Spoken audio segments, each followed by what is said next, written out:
Hey everybody, Kartik Subramaniam over at ADHI Schools. Wanted to share a great treat with you all today. I headed over to the W residences in Hollywood.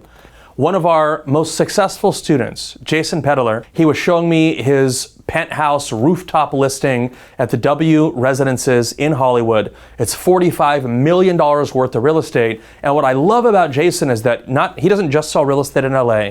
He doesn't just sell luxury real estate in LA, but he is the creme de la creme of luxury realtors in Southern California. He's the real deal. He was kind enough to sit down with me recently to talk about how he got started in real estate, how he broke into the luxury market, and unlike a lot of luxury real estate professionals, he is generous enough to sit down with me and share his journey in the luxury real estate business, and I wanted to bring that to you. Here's Jason and I at the W penthouses in Hollywood. So thank you so much, Jason, for joining me here today. It means a lot to me, man. Thank you so much.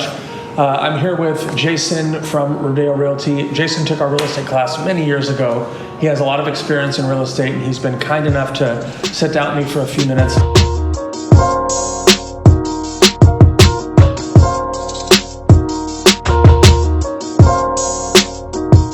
So describe, Jason, a little bit about where we are today. Today we're in Hollywood, prime Hollywood. We're at the W, and we're at the residences of the W. Hollywood is getting a huge makeover, and it's probably, in my opinion, one of the only places that actually still feels like a city in Los Angeles. You have people walking around, you have the Walk of Fame, Netflix just moved out here, as well as a lot of other companies, Highlight Room, Beauty in Essex.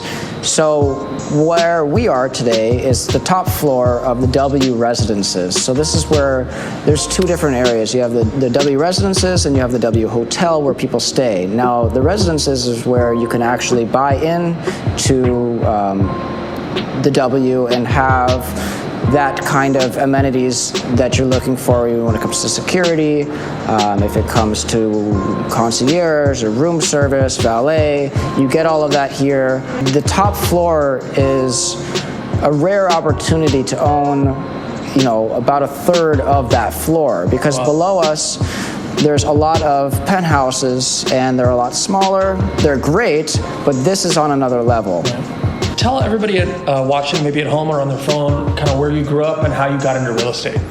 I grew up here in Encino, in the Valley, and then ended up working for a company that we ended up doing like international product launches for fragrance lines, candles, for like Calvin Klein, Abercrombie, Elton John, Tory Burch. By the way, obviously scoring a gig like marketing director for Rodeo Realty is no small feat. Mm-hmm. How'd you end up there? That's an interesting probably story.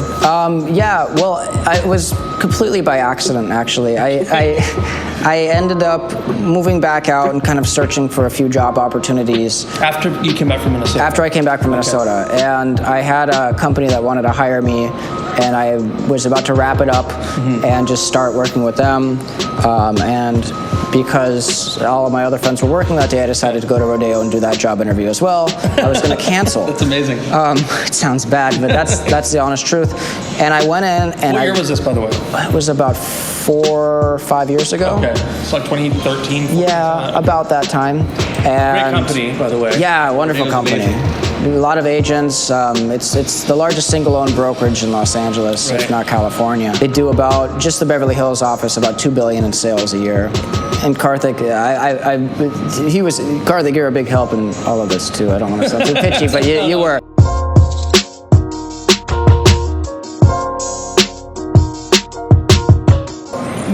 Our outreach was, we try to be like the bigger companies and copy what they do, but do it for real estate. Right. But we were one of the first people to use drones and to do that kind of storyline video. Wow. We were the first to do the storyline video too, back in, I don't know, maybe a couple of years ago. We did one about a divorce, very controversial, but it got, I think, the most publicity I've ever seen for a $4.5 million home.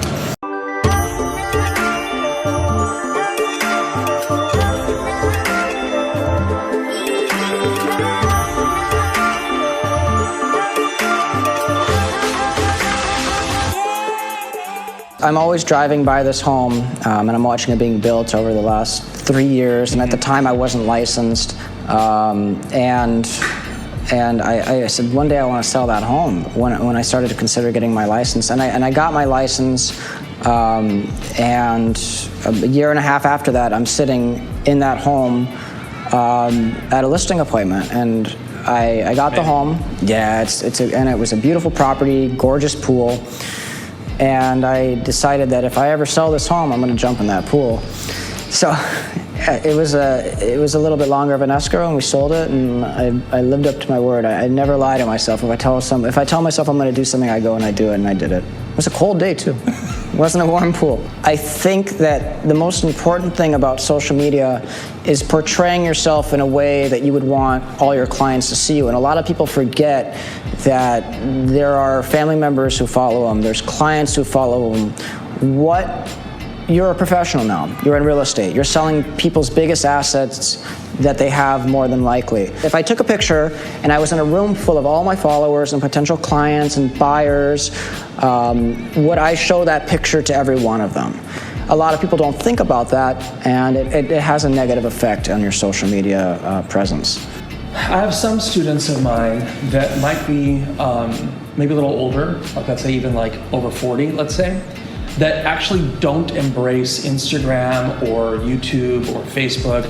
They don't really look at it as a way to get business. Mm-hmm. And I just wondered if you could maybe talk, have you gotten business from Instagram? Oh yeah, I get a lot of business. And I know that social media is scary to older generations, but you learn how to use a TV, you learn how to use your VCR. This is the same thing, but this is where we're going.